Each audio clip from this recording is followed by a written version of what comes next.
আচ্ছা, যেটা নতুন চ্যাপ্টারটা শুরু করছি সেটা হচ্ছে রাশিবিজ্ঞান। রাশিবিজ্ঞানে আমাদের ক্লাস 10-এ 3 রকমের জিনিস আমাদেরকে শিখতে হবে। সেটা হচ্ছে গড়, বা যেটাকে ইংরেজিতে বলে মিন। আরেকটা হচ্ছে মিডিয়ান বা মধ্যমা। আরেকটা হচ্ছে মোড বা সংখ্যাগুরু মান। মিন, মিডিয়ান, মোড, এই তিনটা জিনিস আমাদেরকে এখানে শিখতে হবে। তো প্রথম যেটা শিখবো সেটা হচ্ছে গড়। গড় নির্ণয়ের পদ্ধতি, গড় বা মিন যেটা। তো মিন বা গড় যেটা আমরা অনেক আগে শিখেছি, তো এভারেজ বলি আমরা, সেটা আমরা ছোটোবেলাতেই কিন্তু অনেক ক্লাসে শিখেছি। তো সেটাতে কী করা হয় না, কতকগুলা একই জিনিসের মান আমাদের দেওয়া থাকে, অনেকগুলো মান দেওয়া থাকে। সেটা গড় কী করে নির্ণয় করে, মানে সব মানগুলোকে যোগ করে করে যতগুলো মান দিয়ে আছে সেই সংখ্যা দিয়ে ওই যোগফলটাকে ভাগ করে দিতে হবে। তাহলে আমি একটা গড় মান বা এভারেজ ভ্যালু পেয়ে যাই।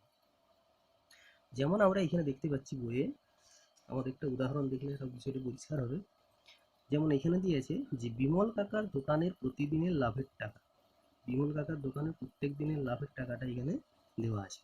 কোনোদিন 321 টাকা, কোনোদিন 352 টাকা, কোনোদিন 388 টাকা। এইভাবে 30 দিনকার মানে এক মাসের লাভের টাকা এখানে দেওয়া আছে। আর তার নিচে দিয়ে আছে আশা কাকিমার দোকানে প্রতিদিনের লাভের টাকা। আশা কাকিমার দোকানেও এরকম 30 দিনকার প্রত্যেক দিনকার হিসাবটা দিয়ে আছে, কোন দিন কত টাকা করে লাভ হচ্ছে, কোনদিন 315, কোনদিন 420। তো এখন বিষয় হচ্ছে, এই যে দুটো ছক দিয়ে আছে এইগুলোকে বলা হয় কি, এই যে তথ্যগুলো এগুলো বলা হয় র ডাটা বা কাঁচা তথ্য। তো এই কাঁচা তথ্যটা দেখে পরে কিন্তু আমরা এরকম শুধু জাস্ট দেখে আমরা কি বলে দিতে পারবো যে কে সবচেয়ে বেশি টাকা লাভ করেছে, সেটা কিন্তু বলা সম্ভব নয়। সেই জন্য কি করা হয়, এই যে কাঁচা তথ্যটা দেওয়া থাকে সেই কাঁচা তথ্যটার থেকে আমাদেরকে এমন একটা মান, এমন একটা জিস্ট সেখান থেকে বের করে নিতে হয়, যেটা কি করে না ওই পুরা তথ্যটার একটা পরিচয় বহন করে। ঠিক আছে? যেমন আমি কি করব, এই যে সব তথ্যগুলো দিয়ে আছে সব তথ্যগুলোর এটা একটা গড় মান নির্ণয় করবো। তাহলে গড় মান নির্ণয় করলে কি হবে, এখানে সবচেয়ে কম মান যেটা আছে, যেমন এখানে 321 টাকাটা সবচেয়ে কম, ম্যাক্সিমাম সবচেয়ে আছে কত, 580। তাহলে 580টা সবচেয়ে ম্যাক্সিমাম। তাহলে এই মিনিমাম এবং ম্যাক্সিমাম এই দুটার মাঝামাঝি আমি একটা সংখ্যা পাবো। ঠিক আছে? সেটাকে বলা হচ্ছে গড় বা এভারেজ, যেটা আমরা ছোটোবেলায় শিখেছি। তো এখানে নিচে সেটা করে দিয়ে আছে যে সেটাকে আমরা x1 x2 এইভাবে ধরে ধরে করা হয়েছে। x1 মানে 321 টাকা, x2 মানে 352 টাকা, x3 মানে 388 টাকা। ঠিক আছে? তাহলে এইগুলোকে কি করা হয়েছে, প্রথমে যোগ করা হয়েছে, সব সংখ্যাগুলোকে 30টা সংখ্যাকে যোগ করে পাওয়া গেছে 13,500 টাকা। সেটাকে 30 দিয়ে ভাগ করা হয়েছে, তাহলে পাওয়া যাচ্ছে কত, 450.06 টাকা বা 450 টাকা। ঠিক আছে? তো এই যে 450 টাকা, সেটা 321 টাকার থেকে বেশি, এবং সবচেয়ে ম্যাক্সিমাম কত দেখেছিলাম 580, 580-র থেকে এটা কম। মানে কি একটা মাঝামাঝি মান আমরা পেলাম। সেই মাঝামাঝি মানটা এটার ক্ষেত্রে, এই সবটার ক্ষেত্রে যেমন পেলাম বিমল কাকার ক্ষেত্রে, সেরকম আশা কাকিমার ক্ষেত্রে আমরা কিন্তু এরকম মাঝামাঝি একটা মান বার করতে পারি। এবং ওই মানটা দেখেই কিন্তু আমরা তুলনা করে বলে দিতে পারি যে কার দোকানে মাসে বেশি টাকা লাভ হচ্ছে। ঠিক আছে? তো ওই যে মাঝামাঝি মানটা, যে মানটা কি করছে না এই পুরো তথ্যটার একটা প্রতিনিধিত্ব বহন করছে, সেই মানটাকে বলা হয় কি, মধ্যগামিতা। মধ্যগামিতা, সেটা হচ্ছে মধ্যগামিতার মাপক বা বলা হয় কেন্দ্রীয় প্রবণতা। তাহলে আমরা প্রথমেই আগে জানবো যে কেন্দ্রীয় প্রবণতা বা মধ্যগামিতার মাপক। মধ্যগামিতার মাপক, তো কেন্দ্রীয় প্রবণতা বা মধ্যগামিতার মাপক এই জিনিসটা আমাদের কিভাবে মাপা হয় তার একটা পদ্ধতি আমরা আগেই শিখেছি, সেটা হচ্ছে গড়। ঠিক আছে? যেটা আমরা ছোটবেলায় শিখেছি, ওটা একটা পদ্ধতি শিখেছিলাম গড়। তো এই জিনিসটা 3 রকমের হয়। কেন্দ্রীয় প্রবণতা বা মধ্যগামিতার মাপক এটা 3 ভাবে মাপা যায়। একটা যৌগিক গড় নির্ণয় করে, যৌগিক গড় বা আমরা যেটা শুধু গড় বলি, ইংরেজিতে যেটা বলা হয় মিন। আরেকটা করা হয় কি মধ্যমা নির্ণয় করে, যেটাকে আমরা বলি মিডিয়ান। আরেকটা হচ্ছে কি সংখ্যাগুরু মান, সংখ্যাগুরু মান বা ভূইষ্ঠকও বলা হয়। বাংলা নামগুলো একটু জটিল, ইংরেজি নামগুলো খুবই ভালো। এটা বলা হয়, এটা বলা হয় মোড ইংরেজি। তো মিন, মিডিয়ান আর মোড, এই তিনটে হচ্ছে কি কেন্দ্রীয় প্রবণতা বা মধ্যগামিতার মাপ। তিনটাকে বলা হয়। তো প্রথম আমরা যেটা শিখবো সেটা হচ্ছে যৌগিক গড় নির্ণয় পদ্ধতি বা মিন নির্ণয় পদ্ধতি।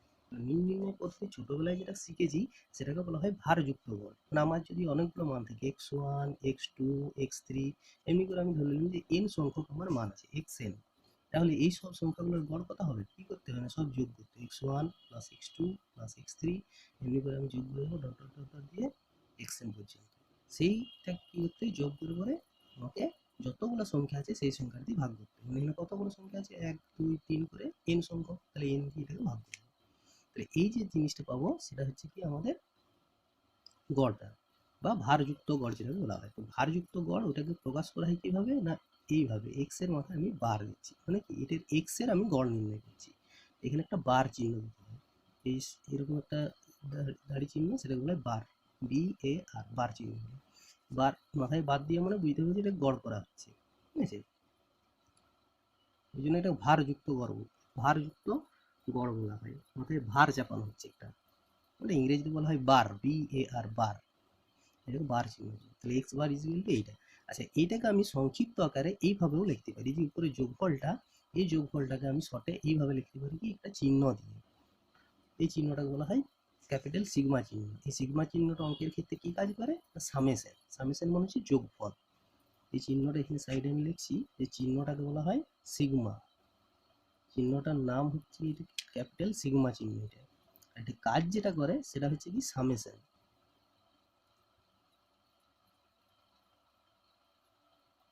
সামেশন বা সমষ্টি। অনেকগুলো সংখ্যার সমষ্টি নির্ণয়ের ক্ষেত্রে আমরা এরকমভাবে চিহ্নটা সহজে দিতে পারি। তাহলে এখানে আমরা লিখতে পারি সামেশন অফ এক্স আই, সাফিক্সে লিখছি আই, এখানে সাফিক্সে 1 2 3 4 জন আছে, সেই আই, সেই আয়ের মানটা কত থেকে আছে, 1 থেকে শুরু হয়েছে n পর্যন্ত। তাহলে summation of I 1 to n x I, ঠিক আছে।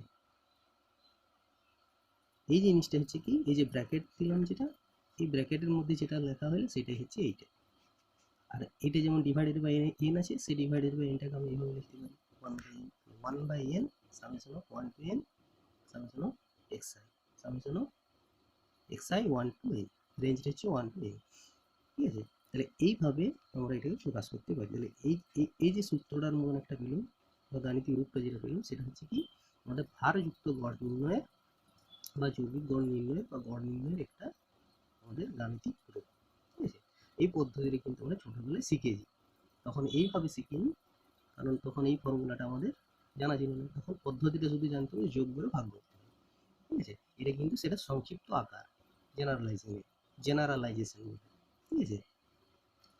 আচ্ছা, এবার আসছি যৌগিক গড় নির্ণয়ের আমাদের নতুন পদ্ধতিটা, ঠিক আছে। নতুন পদ্ধতিটা শিখতে গেলে আমাকে আবার এই উদাহরণটা চলে আসতে হবে, দ্বিতীয় উদাহরণটাতে।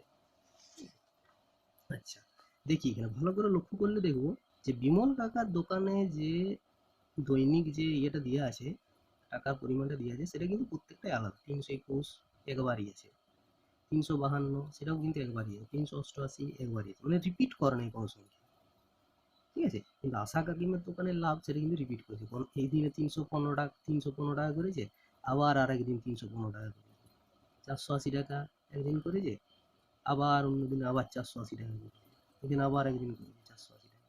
তার মানে কি একই সংখ্যা দেখা যাচ্ছে আবার দুবার তিনবার চারবার পাঁচবার অনেকবার ধরে আর কি রিপিটেশন আছে। তাহলে এই সেক্ষেত্রে কি, সেক্ষেত্রে আমি এই এতগুলো সংখ্যাকে যোগ করাটা কি হবে, তোমার বোকামির হয়, কারণ 315টাকে একবার দুবার যোগ করা বোকামি হয়। 480 একবার আছে, একবার আছে, এখানে একবার দুবার আছে, এখানে একবার তিনবার আছে, এখানে একবার চারবার আছে, মানে তাহলে চারবার ধরে 480কে 480 যুক্ত 480 সেটা করা ভালো না 480 ইন্টু 4 করাটা ভালো, গুণ করাটা সহজ।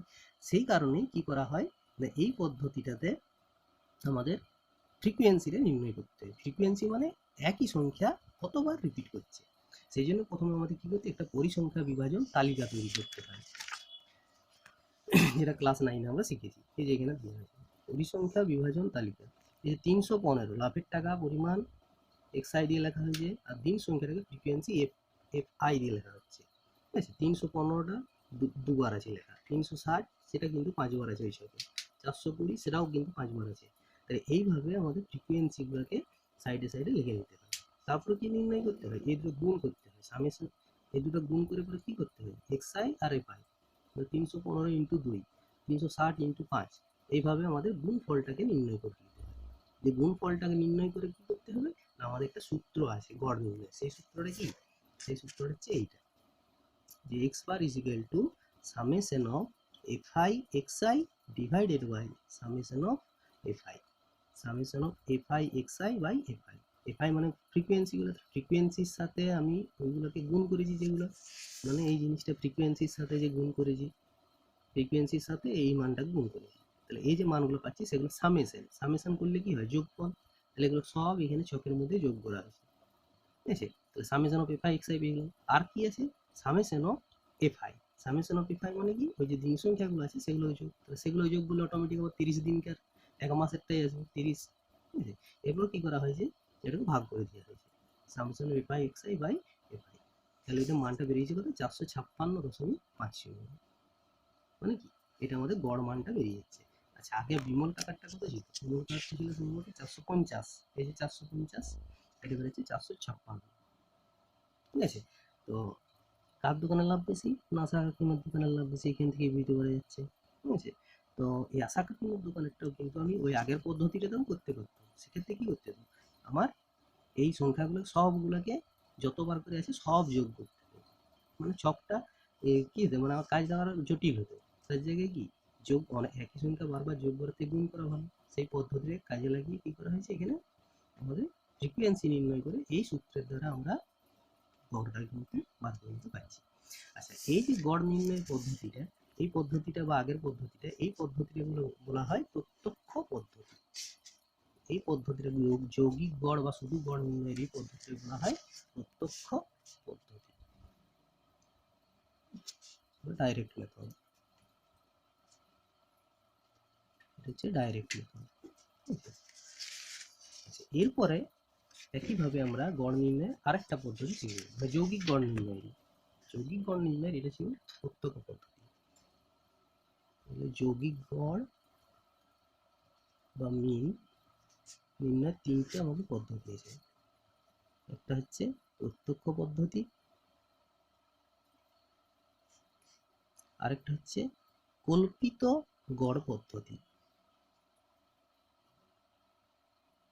কল্পিত গড় পদ্ধতি, আরেকটা হচ্ছে ক্রমবিচ্যুতি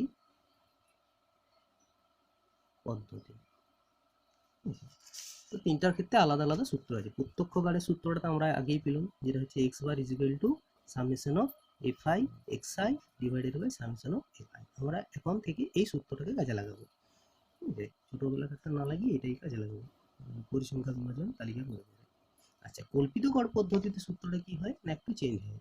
সেক্ষেত্রে কি হয়, x bar is equal to হয়ে যায় a plus summation of fi di by summation of fi। এখানে একটা নতুন টার্ম চলে এসেছে a, আর একটা চলে এসেছে d। এই এটা কি আর ডিটা কি, এই দুটো জিনিস আমাদের এরকম শিখতে হবে। এটা হচ্ছে আমাদের অ্যাজিউমড মিন বা কল্পিত গড়। এ মানে হচ্ছে, এটাকে ইংরেজিতে বলা হয় অ্যাজিউমড মিন। অ্যাজিউমড মিন, অ্যাজিউম মানে হচ্ছে কল্পিত বা কল্পিত গড়, ঠিক আছে। আর এই যে ডি, ডি লেখা হচ্ছে, যেটা ডি বা ডিআই দিয়ে যেটা লিখছি, সে ডিআই মানে হচ্ছে xi মাইনাস এ। এই মানটা আমাদের খেয়াল রাখতে হবে। এখানে ডিআইটা হচ্ছে, ডিআই এর মানে আমরা কি করে বার করবো, মানে xi থেকে ওই যে কল্পিত গড় সেই মানটাকে মাইনাস করতে হবে। আমি দেখাচ্ছি একটা উদাহরণে যে কল্পিত গড়। আচ্ছা, তো আসি কল্পিত গড় পদ্ধতি। কল্পিত গড় পদ্ধতিটাই কিভাবে করতে হয়, কল্পিত গড় পদ্ধতিতে আমার ফর্মুলা হচ্ছে x bar is equal to a plus summation of fi di by fi, ঠিক আছে। যেখানে এটাকে বলা হয় অ্যাজিউমড মিন বা কল্পিত গড়, আর ডিআইটা হচ্ছে কি, ডিআই এর মানটা আমাকে বার করতে হয় xi মাইনাস a করে। এই ডিআইটাকে বলা হচ্ছে ডেভিয়েশন বা বিচ্যুতি। এটাকে বলা হয় বিচ্যুতি বা ইংরেজিতে বলে ডেভিয়েশন, ঠিক আছে। তো সেটা নির্ণয় করতে হবে কিভাবে, এটার জন্য আমাদেরকে এই উদাহরণটা আরেকবার দেখতে হবে। এই আশা কাকিমের চায়ের দোকানে যেটা দিয়ে আছে, সেক্ষেত্রে আমাকে কি করতে হবে, এখানে যে পরিসংখ্যা বিভাজন ছকটা দিয়ে আছে সেটা কি করা আছে না, অবিন্যস্ত তথ্যগুলোকে অবিন্যস্ত আকারে লেখা আছে। অবিন্যস্ত মানে পরপর পরপর করে 315 360 এইভাবে লেখা আছে, কোনো রেঞ্জ আকারে লেখা নেই। এটাকে আমাদের সেই জন্য কি করতে হবে, প্রথমে রেঞ্জ আকারে এইভাবে লিখে নিতে হবে। যেমন রেঞ্জ আকারে লিখলে সেটা বলে বিন্যস্ত বা গ্রুপ ডাটা বলা হয়, যেটার একটা শ্রেণী দৈর্ঘ্য থাকে। যেমন এইখানে 300 থেকে 350, তারপরে 350 থেকে 400, 400 থেকে 450, এইভাবে আমি যদি গ্রুপ করে নিই, ঠিক আছে, তাহলে আমাদের আরো জিনিসটা ছকটা আরো ছোট হয়ে যাবে। যেমন 300 থেকে 350, 300 থেকে 350 টাকার মধ্যে রোজগার করেছে কদিন না 2 দিন। যেমন এখানে আছে 300 থেকে 350 মধ্যে কোনটা করেছে, 315টা করেছে 2 দিন, ঠিক আছে। সেরকম 350 থেকে 400, 350 থেকে 400 কদিন করেছে, 5 দিন। দেখি 350 থেকে 400-র মধ্যে কোনটা পড়েছে, 360টা পড়েছে, সেটা কতদিন করবে, 5 দিন। তাহলে এইভাবে কি করতে হয়, আমাকে পরিসংখ্যা বিভাজন ছকটাকে এইভাবে সাজিয়ে দিতে হয়, মানে বিন্যস্ত বা গ্রুপ ডাটা হিসাবে। এখানে শ্রেণী দৈর্ঘ্য কত না 50, এই যে 300 থেকে 350 শ্রেণী দৈর্ঘ্য 50, 350 থেকে 400 প্রত্যেকটা কি আছে শ্রেণী দৈর্ঘ্য 50। এইভাবে শ্রেণী দৈর্ঘ্য হিসাবে আমাদেরকে সাজিয়ে নিতে হয়। তো সেক্ষেত্রে কি হয় না, এক্ষেত্রে আবার আরেকটা জিনিস বের করতে হয়, সেটা হচ্ছে কি মধ্যমা, শ্রেণীর মধ্যমা বা ক্লাস মার্ক, শ্রেণী মধ্যক যেটা বলে। শ্রেণীর মধ্যক কি করে করে, নিম্ন সীমা উচ্চ সীমা যোগ করে করে 2 দিয়ে ভাগ করে দিতে হয়, যেটা আমরা পরের পাতায় এখানে দেখতে পাবো, যেখানে করা হয়েছে। 300 থেকে 350-এর মধ্যে দিন সংখ্যা 2 আগের ছকটায় পেয়েছিলাম। এখানে কি মধ্যমান কত, শ্রেণী মধ্যক, সেই শ্রেণী মধ্যকের মানটা এখানে হচ্ছে কি xi হিসাবে ধরে নিতে হচ্ছে। আগের ছকে যেমন প্রত্যেকটা টাকার মানকে আমরা xi ধরেছিলাম, এক্ষেত্রে কিন্তু রেঞ্জ যখন করব, রেঞ্জ করলে তখন ওই শ্রেণী মধ্যমানটাকে আমরা xi হিসাবে ধরবো। 300 থেকে 350 সেটার রেঞ্জ করলে কি করবে, এই সেটার মধ্যমান নির্ণয় করলে দুটোকে যোগ করে করে 2 দিয়ে ভাগ করতে হচ্ছে, পাবো কত 325। এই দুটোকে যোগ করে 2 দিয়ে ভাগ করলে পাবো 375। ওইভাবে আমাদের সব মানগুলো এখানে মধ্যমানটা বেরিয়ে যাচ্ছে, ঠিক আছে। তো এক্ষেত্রে কি করা হয়, এক্ষেত্রে যেটা এ বলা হচ্ছিল বা অ্যাজিউমড মিন এ, সেই এর মানটা আমাদেরকে ধরতে হয় কি, এই যে শ্রেণী মধ্যক, শ্রেণী মধ্যকে যতগুলো মান থাকে তার মাঝামাঝি যে কোনো একটা মানকে আমাদেরকে কল্পিত গড় হিসাবে ধরে নিতে হয়, ঠিক আছে। যেমন এখানে 1 2 3 4 5 6 ছটা মান দিয়ে আছে, ছটা মানের মধ্যে আমি এখানে 425টাকে মধ্যমান হিসাবে ধরে নিচ্ছি, ঠিক আছে। আমি 475টাকেও ধরে যেহেতু, যে কোনো মধ্যমান মাঝামাঝি জায়গায় যেগুলো থাকবে সেগুলোর মধ্যে যে কোনো একটাকে আমাকে অ্যাজিউম মিন বা এ হিসাবে কল্পিত গড় হিসেবে ধরে নিতে হবে, ঠিক আছে। তাহলে এক্ষেত্রে কল্পিত গড়টা কত, 425, ঠিক আছে। তো সেই সূত্রটাই কি দিয়েছে, এর মানটা আমরা পেয়ে গেলাম কত, 425 এই অঙ্কটার ক্ষেত্রে। আচ্ছা, পরে ডি বার করতে হবে। ডি কি করে বার করবো, ডিআই এর মান বার করতে xi মাইনাস এ, ঠিক আছে। তো এক্ষেত্রে ডিআইটা আমরা কি করে করবো, xi minus a, d i is equal to xi minus a, মানে এক্ষেত্রে কি হবে না, xi মাইনাস a এর মান কত ধরেছি 425, xi মাইনাস 425, মানে প্রত্যেকটা ক্ষেত্রে আমাদের কি করতে হবে, মাইনাস করতে হবে। এই সবটাই দেখে দিতে পারবো, এই যেটা করা আছে এখানে। প্রথমে এখানে অ্যাজিউমড মিন ধরে নেওয়া হয়েছে 425, a সমান 425, ঠিক আছে। এরপর কি করা হয়েছে, ডিআই বার করা হচ্ছে। ডিআই মানে কি, xi মাইনাস 425, মানে xi বলতে যে শ্রেণীর মধ্যমান, তার থেকে ওই 425 টাকা মাইনাস, 325 থেকে 425 মাইনাস করলে কত হবে, মাইনাস 100। সেরকম 375 থেকে 425কে যদি মাইনাস করি তাহলে পাবো মাইনাস 50, 425 থেকে 425 মাইনাস করলে পাবো 0। তাহলে ওইভাবে কি করা হয়েছে, বিয়োগ করে নেওয়া হয়েছে, দিয়ে বার করা হয়েছে কি ডিআই এর মানটা। এরপরে কি হচ্ছে, সূত্রটাতে আছে সামেশন অফ এফআই ডিআই। সূত্রটাই আমাদের যেটা করতে হচ্ছে সেটা হচ্ছে কি, শুধু ডিআই বার করলে তো হবে না, সামেশন অফ এফআই ডিআই, মানে এফআই এর সাথে ডিআই কে আবার গুণ করা আছে। সেই জন্য কি করা হবে, এই পরের এই ছকটার পরের লাইনটাতে কি করেছে, ডিআই এর সাথে আবার এফআই কে গুণ করছে, মানে ডিআই এর মান পেয়েছি, এফআই এর মান আমার এখানে দিয়ে আছে, ডিআই এর সাথে এফআই টাকে আবার গুণ করে দিতে হচ্ছে, ঠিক আছে। প্রত্যেকটা ক্ষেত্রে ডিআই এর সাথে এফআই কে গুণ করে করে আমি সেই গুণফলের মানটা পেয়েছি। আচ্ছা, সূত্রটাই কি আছে, summation of FI d i, summation of আছে, এটা সামেশন বার করতে হবে, এটা সামেশন মানে কি, এগুলো সব যোগ। আচ্ছা, সামেশন অফ এফআই ডিআই এগুলো সব যোগ করে পাওয়া গেছে 1000, বুঝা যাচ্ছে।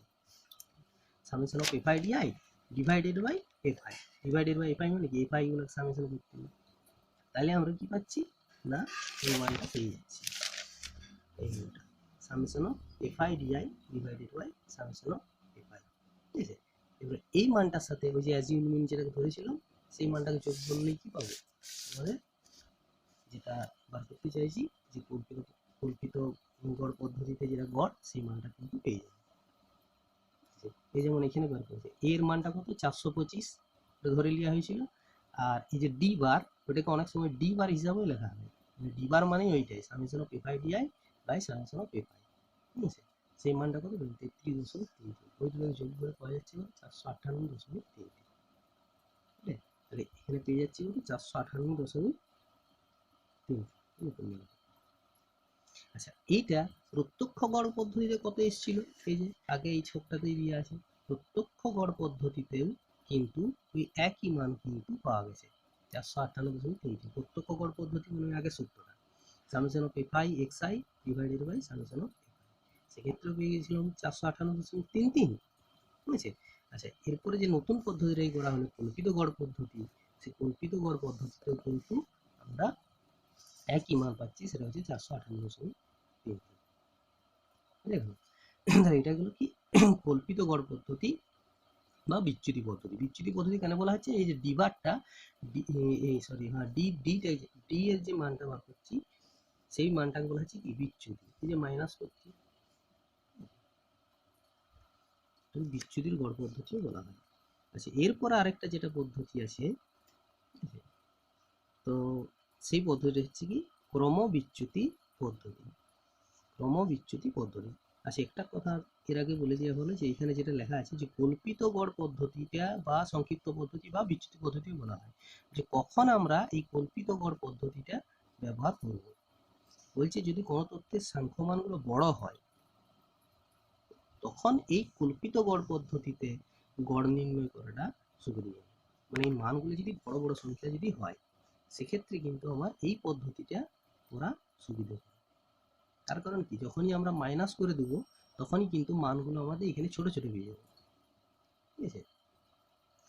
আগের পদ্ধতিতে দেখা যাচ্ছে যে এখানে মানগুলো এক্স আই বার করেছি এফ আই বার করেছি, এক্স আই এফ আই গুণ করলে কিন্তু ওরা বড় বড় মান পাওয়া যাচ্ছে এবং সেগুলোকে যোগ করা হচ্ছে বড় বড় মান পাওয়া যাচ্ছে, বড় বড় যোগ গুণ করতে হচ্ছে।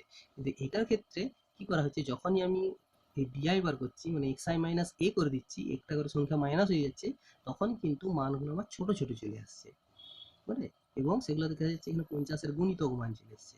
সেগুলোর ক্ষেত্রে কি হয় না, যখনই ছোট ছোট মান চলে আসে তখনই আমার গুণ করতেও সুবিধা হয়, গুণ যোগ এসব করতে সুবিধা হয়। সেই জন্য যেগুলো বড় বড় মান বা বড় বড় সংখ্যা মান সেক্ষেত্রে কল্পিত গড় পদ্ধতি বা এই পদ্ধতিটা হচ্ছে সুবিধাজনক।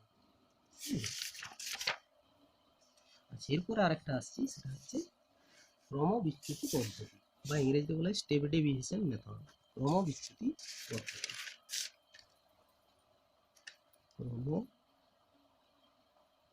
ক্রমবিচ্যুতি পদ্ধতি ইংরেজিতে বলে step deviation method. Step deviation মেথডের ফর্মুলাটা কি, এক্ষেত্রে হচ্ছে x bar is equal to a plus summation of F i, এখানে ডিআই না লিখে লিখবো u i divided by summation of F I into h. এখানে সূত্রটা একটু আলাদা রকম। আচ্ছা এখানে এ কি, এ আগেরটার মতনই, এটা হচ্ছে কি কল্পিত গড়।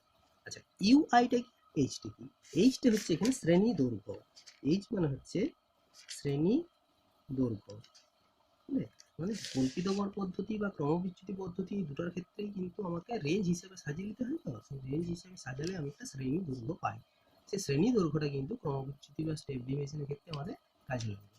আচ্ছা আর ইউআইটা কি, এখানে ইউআই মানে হচ্ছে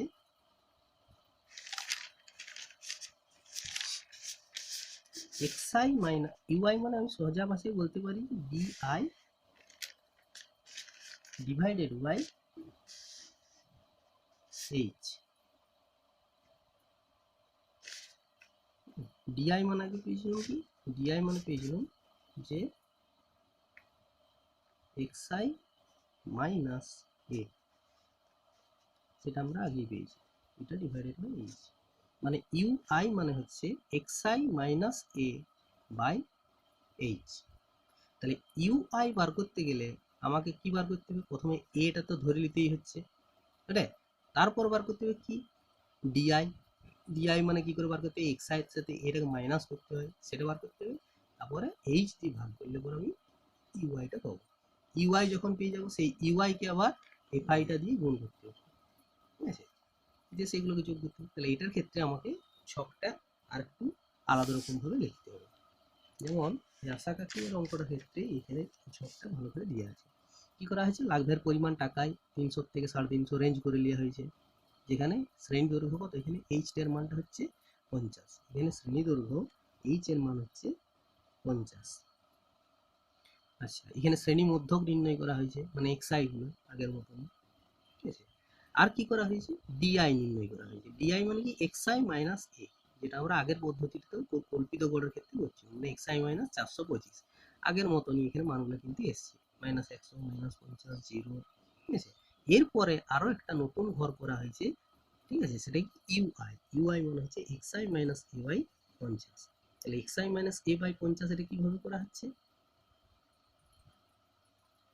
এই যে এক্সআই মাইনাস এ মানে কত, এখানে -100, এটা ডিভাইডেড বাই 50, মানে শ্রেণী দৈর্ঘ্যটা দিয়ে ভাগ করা হচ্ছে। এটা ডিভাইডেড বাই 50 হলে কত আসবে, -1, সেরকম এখানে কত আছে -50 ডিভাইডেড বাই 50 মানে কত আসবে, -1। তাহলে এক্ষেত্রে কি হলো, এই সংখ্যাগুলো দেখা যাচ্ছে আরো ছোট ছোট হয়ে যাচ্ছে। তাহলে এই পদ্ধতিটা আরো একটু বেশি সুবিধাজনক, ঠিক আছে। এই সংখ্যাগুলো আরো ছোট হয়ে গেল, বড় বড় সংখ্যার থেকে আরো ছোট হয়ে গেল। এরপরে কি, গুণ করতে আরো সুবিধা। এরপরে কি করেছে, এফআই ইন্টু ইউআই, মানে ইউআই এর সাথে এই এফআই এর মানটা গুণ। যেমন 2 দুগুণে 4, মাইনাস আছে এখানে, -4 -1 আর 5 গুণ করলে আসছে -5। হ্যাঁ, তাহলে সংখ্যাগুলো কি হলো, সব ছোট হয়ে গেল এবং যোগ করতেও সুবিধা। এই যে লাস্টে যোগ করেছি, সামেশন করেছি, সামেশন অফ এফআই ইউআই যোগ করেছি, কোথায় আছে 20, আর সামেশন অফ এফআই এখান থেকে কত পাচ্ছি 30। তাহলে summation of f i u i divided by summation of FI, এই সূত্রটা আছে, summation of f i u i divided by summation of f i, ঠিক আছে। সেখানে মান বসাবো ইনটু এইচ, এইচ মানে ওখানে 50 করে দিলে আমাদের উত্তর চলে আসবে, যেটা আমাদের এখানে ক্রমবিচ্যুতি পদ্ধতিতে করা হয়েছে, ঠিক আছে। এক্ষেত্রেও দেখা যাবে যে মান কিন্তু ওই একই এসছে। এই তিনটে ছিল আমাদের মেন পদ্ধতি। এগুলো উদাহরণ দিয়ে একটা অঙ্ক করলে মোটামুটি বুঝতে পারবে।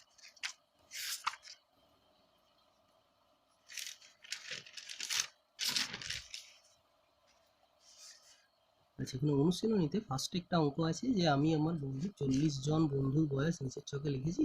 এখানে বয়সগুলো দিয়ে আছে আর বন্ধুর সংখ্যাগুলো দিয়ে আছে। বলছি প্রত্যক্ষ পদ্ধতিতে গড় বয়স নির্ণয় করি। প্রত্যক্ষ পদ্ধতি মানে কোন সূত্রটা, x bar is equal to summation of FI x i by summation of FI. এই সূত্রটা দিয়ে আমাকে অনুকরণ করতে হবে। তাহলে এটা করার জন্য আমি কি করবো, প্রথমে এই ছকটা এদিকে আলাদাভাবে লেখা আছে, এটাকে আমি উপর নিচ করে লিখে দেবো, এইভাবে লিখে দেবো, ঠিক আছে। একটা দিচ্ছে বছর বা বয়স, বয়স, ঠিক আছে, বয়সটা হচ্ছে কি এক্সআই ভেরিয়েবল, আর বন্ধুর সংখ্যা যেটা সেটা হচ্ছে কি ফ্রিকোয়েন্সি, বন্ধুর সংখ্যা এটা হচ্ছে কি আমাদের এফআইটা, ফ্রিকোয়েন্সিটা। তাহলে 15, 16, 17, 18, 19, 20, 17, 18, 19, 20, 15টা কবার আছে 4, 15 বছর বয়স কজনকার আছে 4 জনকার, 16 বছর বয়স আছে 7 জনকার, 10, 10, 5, 4,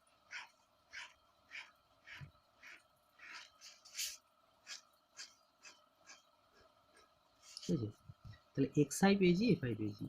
এরপরে কি করা হয়েছে, সামেশন অফ এফআই এক্সআই, মানে কি এফআই এর সাথে এক্সআই গুণ করতে হবে। আমি এখানে এফআই ইন্টু এক্সআই গুণ করলে কত, 15,000।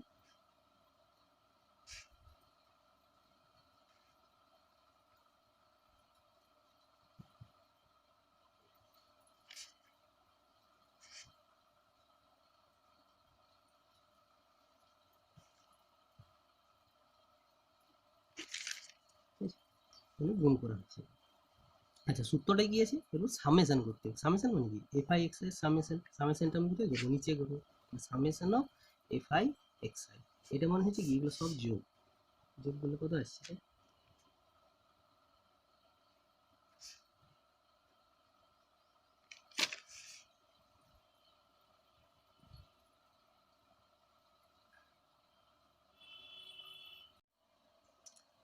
আচ্ছা, এবার কয়েকটা অঙ্কের উদাহরণ করে দেখে নিই, তাহলে জিনিসটা ভালোভাবে ক্লিয়ার হবে। তো প্রথম অঙ্কটায় যেটা আমরা দেখতে পাচ্ছি সেটা লেখা আছে যে একটা 40 জন বন্ধুর বয়স, নিচে একটা ছক দিয়ে আছে। এখানে বয়সগুলো দিয়ে আছে 15 বছর, 16 বছর, ঠিক আছে। এখানে বন্ধুর সংখ্যা দিয়ে আছে, মানে একটা ক্লাসে হয়তো বন্ধু আছে অনেকগুলো। 15 বছর বয়স 4 জনের, 16 বছর বয়স 7 জনের, 17 বছর বয়স 10 জনের, এইভাবে একটি ছক দিয়ে আছে। এই ছকটার থেকে আমার বলছে গড় বয়সটা নির্ণয় করতে হবে প্রত্যক্ষ পদ্ধতিতে। তাহলে প্রত্যক্ষ পদ্ধতিতে গড় বয়স নির্ণয়ের সূত্র আমরা যেটা জানি, এটা হচ্ছে x bar is equal to summation of F I x i divided by summation of F i. যে নতুন সূত্রটা আমরা শিখেছি, ঠিক আছে, সেটা আমরা বার করবো। তো প্রথম কাজ হচ্ছে আমাদের কি করতে হবে, এই ছকটাকে, এটা আড়াআড়ি ভাবে লেখা আছে এইভাবে, সেটাকে আমরা উপর নিচ করে এইভাবে সাজিয়ে নেব, তাহলে আমাদের সুবিধা হবে।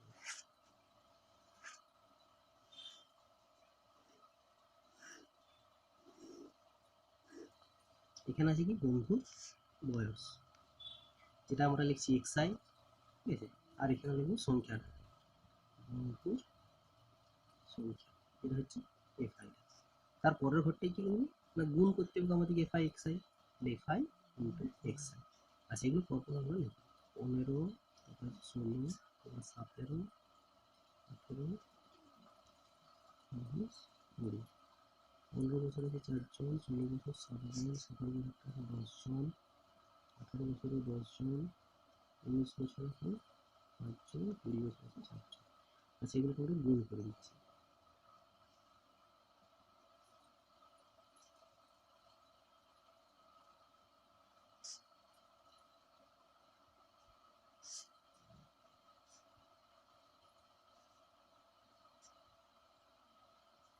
ঠিক আছে, আচ্ছা এরপরে কি বার করবো, মানে এখানে আমার summation of F I x I বার করতে হবে, মানে এইগুলো সামেশন, মানে এগুলোর যোগফল, তাহলে সেটা নিচে করি যোগফলটা, summation of F I x I, সেটা সমান কত আসছে, যোগ করে দেখে নিই।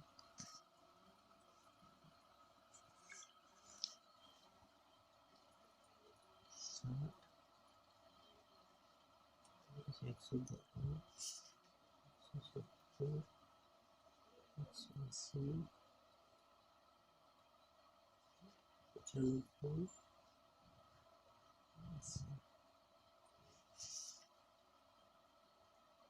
697।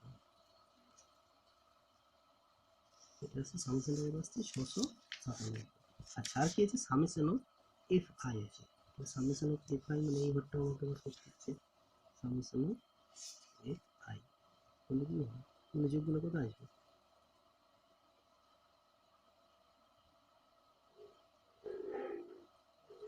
40 আসছে, ঠিক আছে। অঙ্কটা তো বলে দিয়ে আছে 40 জন বন্ধু, 14 মধ্যে আসছে কত, 40। আচ্ছা, এরপরে তাহলে গড় থেকে কি করবো, তাহলে গড় এক্স বার সমান summation of F I x i divided by summation of F i, আমার বসে যায় 697 ডিভাইডেড বাই 40, ঠিক আছে, 17.425।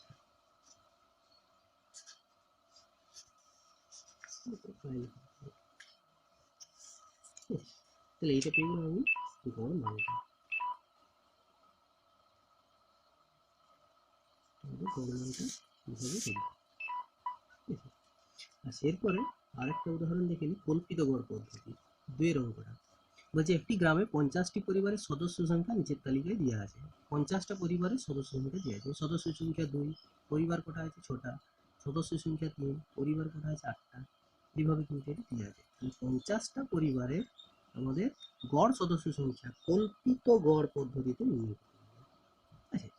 তাহলে আমাদেরকে প্রথমেই করতে হচ্ছে এটাকে কল্পিত গড় পদ্ধতিতে নির্ণয় করার জন্য আমাদের ফার্স্ট কাজ যেটা আছে সেটা কি করতে হয়,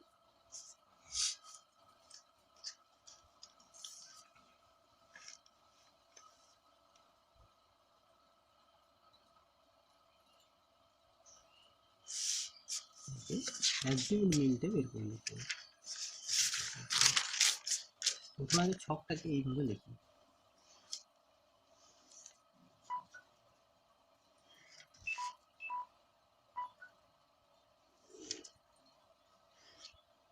এখানে হচ্ছে সদস্য সংখ্যা,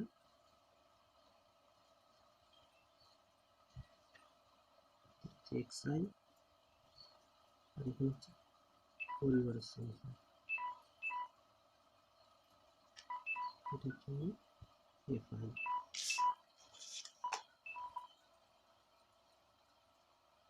ঠিক আছে, সদস্য সংখ্যা কত দিয়েছে 2, তারপরে 3, 4, 5, 6, 7, 4, 5, 6, 7, 2 কতজন আছে, 2 সদস্য, পরিবার সংখ্যা হচ্ছে 6, তারপর হচ্ছে 4, তারপর হচ্ছে 14, তারপর হচ্ছে 15, তারপর হচ্ছে 4, তারপর হচ্ছে 3।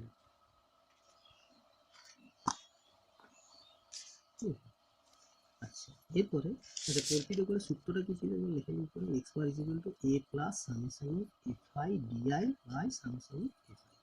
এখানে ডিআই মানে কি বলেছিলাম যে এক্স আই মাইনাস এ, তাই তো?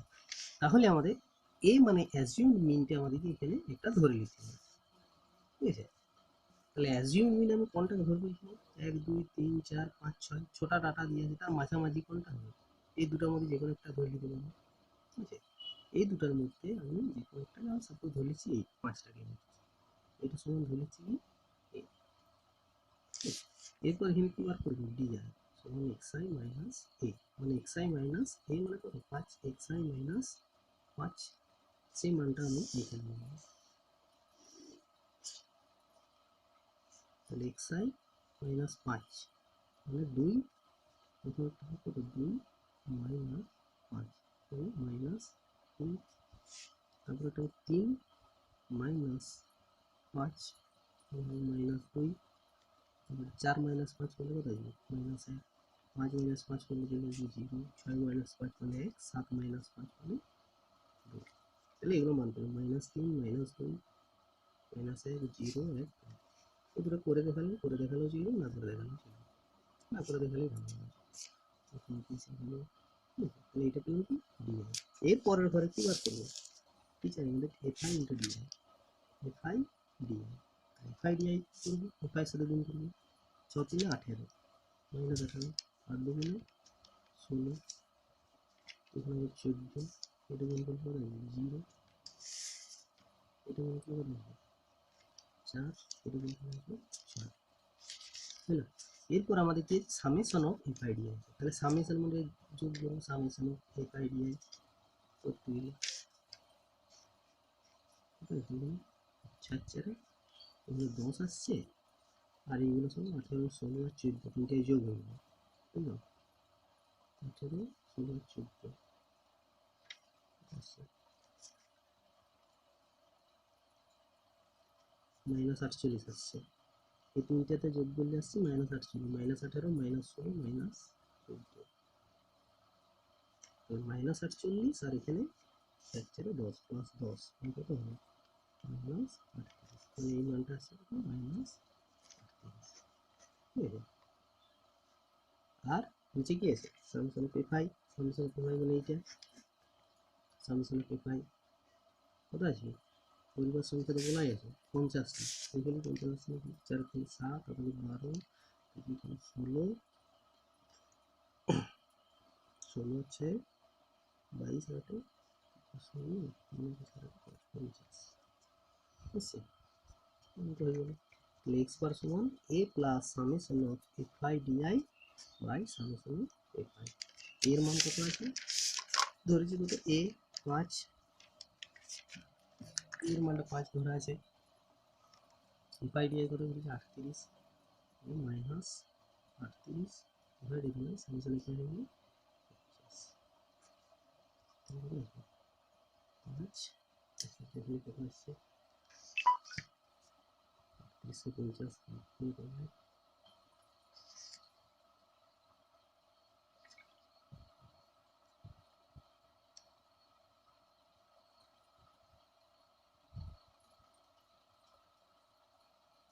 76, তাহলে মাইনাস 76, 5 থেকে মাইনাস 76 বাদ দেবো,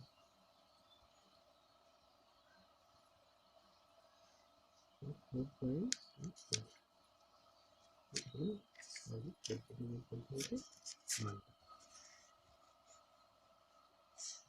ঠিক আছে? এইভাবে আমাদের এখানে লিখতে হবে, খুবই সহজ। আচ্ছা এরপর আর একটা পদ্ধতি ছিল কি ক্রমবিচ্ছিন্ন, ক্রমবিচ্ছিন্ন একটা উদাহরণ লিখে ওগুলো নিজে নিজেই করে দেবে, যেমন এখানে বলেছে, এখানে দিয়ে দিয়েছে যে যৌগিক গড়ের মানটা 20.6, তাহলে এর মান কত? এই যে এখানে ডাটাগুলো দিয়ে আছে তার মধ্যে এখানে একটা মান দিয়ে না, এখানে শুধু এ বলে দিয়ে আছে, ঠিক আছে? এর মান কত? এক্ষেত্রে আমরা যৌগিক গড় যেমন করে বার করি summation of FI XI divided by summation of f i বলি, সেভাবেই বার করবো, ওকে? তো শেষে আমার দেখা যাবে যে একটা সংখ্যা প্লাস এ আসছে, এরকম একটা আসবে। সেটার সাথে কি করবো, যৌগিক গড়ের মানটা দিয়ে আছে সমান করে করে এর মানটা বার করে দিতে হবে। চারের জায়গাটা আমি মনে করবো চল আর পরিসংখ্যা এখানে দিয়ে আছে। এর পাশাপাশি যদি আমি ছকে লিখি চল আর পরিসংখ্যাগুলোকে, চলটা হচ্ছে এক্সআই, পরিসংখ্যাটা হচ্ছে এফআই, ঠিক আছে? ফ্রিকোয়েন্সি মানেই পরিসংখ্যা। এখানে কত আছে? 5, 10, 15, 20 আর 25। এফআই গুলো কত করে দিয়ে আছে? 6, তারপরে দিয়েছে পি, তারপরে দিয়েছে 6, তারপরে দিয়েছে 10, তারপরে 5। তাহলে এক্সআই এফআই করলে কি হবে? 5, 6, 30, তারপরে হচ্ছে 10 পি, তারপরে হচ্ছে 15, 90, 200, 125, ঠিক আছে? এরপর কি করবো? সামেশন করবো। আচ্ছা, সামেশন করার সময় সামেশন অফ এফআই এক্সআই যখন আমি বার করবো তখন এইটা কি যোগ হবে? এটা যোগ হয়ে যাবে, কেগুলোর সাথে যাবে না। তাহলে এই সংখ্যাগুলো যোগ করবো, যদি প্লাস 10 থেকে যাবে, কত আসছে এখানে? 200, যোগ করবো কেমন হলো? 200, তার সঙ্গে 125, তার সঙ্গে 90, তার সঙ্গে 30, এটি যোগ হবে।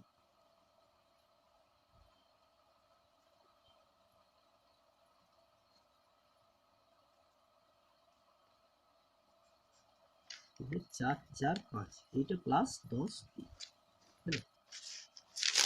আর সামেশন অফ এফআই গুলো কত আসবে?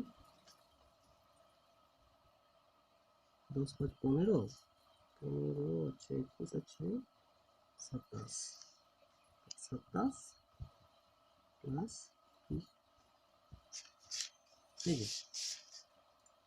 এরপর কি বলা আছে যে যৌগিক গড়ের মান দেওয়া আছে এখানে কত? 15।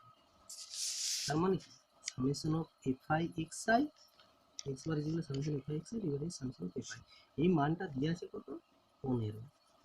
তাহলে আমি কি লিখবো? এদিকে মানগুলো বসাবো, মানে 445 plus 10 p divided by 27 plus p, এই মানটা হচ্ছে 15। তাহলে পি এর মান কত? সমাধান করে বার করলে আমাদের চলে আসবে।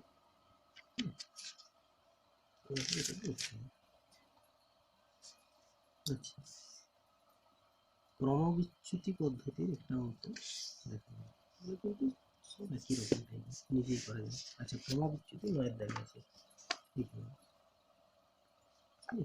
বলছে ক্রমবিচ্যুতি পদ্ধতিতে নিচের তথ্যগুলির গড় নির্ণয় করি। দুটো অঙ্ক দিয়েছে, এটা করছে একাডেমিক। এইখানে কি করা আছে না, রেঞ্জ আকারে আমাদের সাজিয়ে দিয়ে আছে, ঠিক আছে? তাহলে প্রথমে আমাদের যেটা করতে হবে সেটা হচ্ছে কি, রেঞ্জ থাকলে মধ্যমান নির্ণয় করতে হবে। প্রথমে আগে ক্রমবিচ্যুতি পদ্ধতি, প্রথমে পরিসংখ্যা বিভাজন তালিকাটা আমাদের তৈরি করি।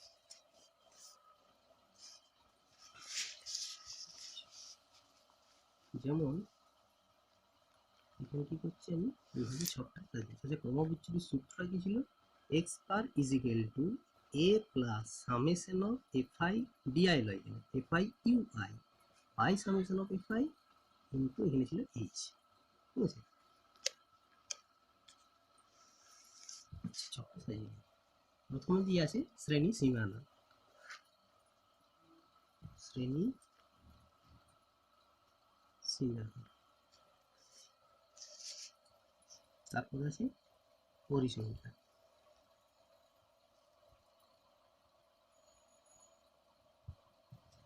কত থেকে দিয়ে আছে শ্রেণী সীমানা?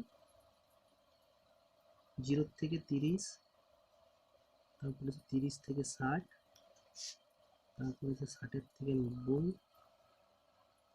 তারপরে 90 থেকে 120, তারপরে 120 থেকে 150। পরিসংখ্যা কত দিয়ে আছে? 12, 15, 20, 25, 8। সেক্ষেত্রে কি করতে হচ্ছে না, প্রথমে আমাদেরকে মধ্যমানটা নির্ণয় করতে হবে। মধ্যমাটা নির্ণয় করতে হবে। এই মধ্যমাটাই হবে আমাদের xi এর মান। 0 30 এর মধ্যমান কত হবে? 0 + 30/2 মানে 15। 30 আর 60 এর মধ্যমান কত হবে? 30 + 60/2 মানে 60 30 90/2 কত হবে? 45। তারপরে কত হবে?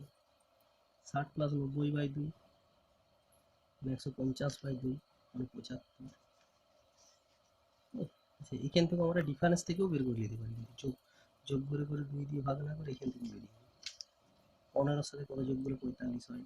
30 যোগ করলে 45, এটার সাথে আরো 30 যোগ করলে 75, এর সঙ্গে আরো 30 যোগ করলে কত হবে? এর সঙ্গে যদি আরো 2 তাহলে কত আসছে? 105। এখানে কত আসবে? 135। বুঝলে? এইভাবে কিন্তু মধ্যমাটা বেরিয়ে যাবে। আচ্ছা, মানে মধ্যমা বেরিয়ে যাবে।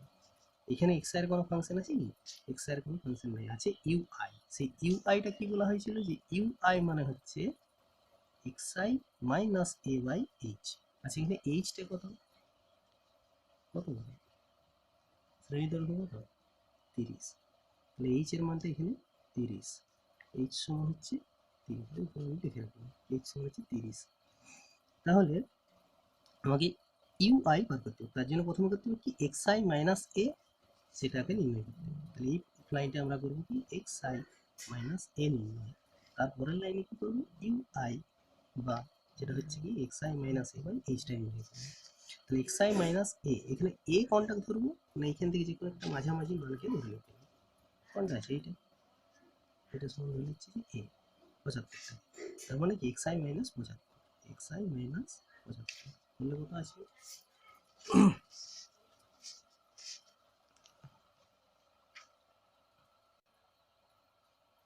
কত আসছে? xi মাইনাস 75 মানে 15 মাইনাস 75। প্রথমটা হবে 15 মাইনাস 75 সমান কত হবে? মাইনাস 60। তারপরেরটা আসবে কত? 45 মাইনাস 75, ঠিক আছে, মাইনাস 30। তারপরটা আসবে কত? 75 মাইনাস 75 মানে আসবে 0। তারপরটা কত আসবে? 105 মাইনাস 75 মানে কত আসবে? 30। তারপরটা কত আসবে? 135 মাইনাস 75 করলে 60। আচ্ছা, এরপরে কি করবো? এইচ দিয়ে ভাগ করবো। এইচ মানে কত? 30 দিয়ে ভাগ করবো। এই সংখ্যাগুলোকে 30 দিয়ে ভাগ করবো, মানে মাইনাস 60/30 মানে কত? মাইনাস 2। এটা কত আসবে? মাইনাস 1। এটা আসবে 0, এটা আসবে 1, এটা আসবে 2। তাহলে সংখ্যাগুলো অনেক ছোট ছোট আমি কিন্তু পেয়ে গেলাম। মাইনাস 2, 1, 2 করে। আচ্ছা, এরপরের লাইনে কি আছে? এরপরে আছে এফআই ইন্টু ইউআই। ইউআই বেরিয়ে গেছে। তাহলে এফআই এর সাথে, এফআই মানে এই যে পরিসংখ্যাটা দিয়ে আছে, এটাকে গুণ করবো। এফআই ইউআই, এফআই ইউআই করলে কত আসবে? 12 দুগুণে 24, 15 একে গুণ করলে মাইনাস 15, এটার সাথে গুণ করলে 0, এটা আসছে 25, এটা আসছে 8 দুগুণে 16, ঠিক আছে। আচ্ছা, এটা তাহলে পেয়ে গেলাম। তাহলে সামেশন অফ এফআই ইউআই এর পরে করবো। সামেশন অফ এফআই ইউআই মানে কি? এগুলো সব যোগ। তাহলে যোগগুলো কত আসছে? আচ্ছা, এই দুটো যোগ করলে আগে 41, আর এই দুটোই করলে কত আসবে? মাইনাস কত আসছে? 39। এটা আসছে মাইনাস 39, এটা আসছে প্লাস 41, মানে কত হবে? 39, 40 হচ্ছিল 2। এফআই ইউআইটা কত হচ্ছে? 2। আর সামেশন অফ এফআই মানে কোনটা? সামেশন অফ এফআই মানে এইটা। সামেশন অফ এফআই সেটা কত আসছে? কত আসবে? 25 আর এখানে 8, 33। 33 আর 20 কত? 33 আর 20, 53। 53 আর 15টায় কত হচ্ছে? 9, 10 63, 68 হচ্ছে। 68 আর 10 78, আছে 80 আসছে, তাই তো? ঠিক বললাম তো? ঠিক। আচ্ছা, এরপরে কি করবো? এক্স বার নির্ণয়।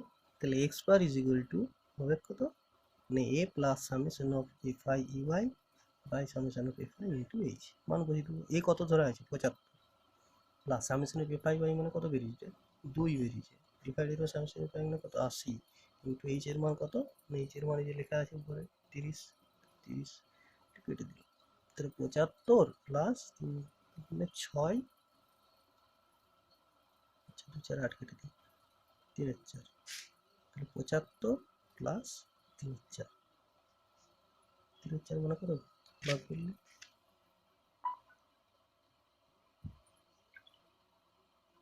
7 নিশ্চয়ই, তাহলে 75.75,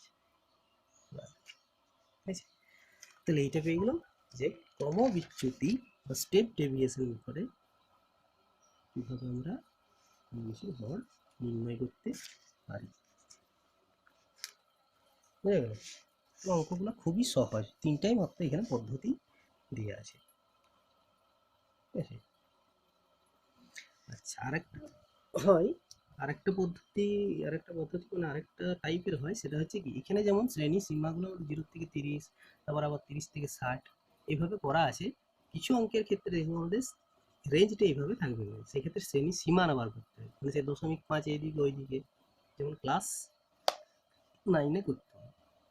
এই অঙ্কটা যেমন আছে 30 থেকে 34, তারপরে হয়ে গেছে 34 থেকে 35 থেকে 39 হয়ে গেছে, তাহলে এখানে কি করবো 30-এর আগে 29.5 থেকে করবো 34.5, এইটা হবে কত 34.5 থেকে এটা হবে 39.5, ওইভাবে শ্রেণীর সীমানাটা আগে নির্ণয় করবো, তারপরে আমাদেরকে মধ্যমাটা বার করতে হবে। এই যে মধ্যমা যেটা বার করি, দুটাকে যোগ করে করে 2 দিয়ে ভাগ, উচ্চ সীমা নিম্ন সীমা যোগ করে 2 দিয়ে ভাগ, তারপর তাহলে এইভাবে অঙ্কগুলো করার আমাদেরকে চেষ্টা করতে হবে। So let's try, best of luck.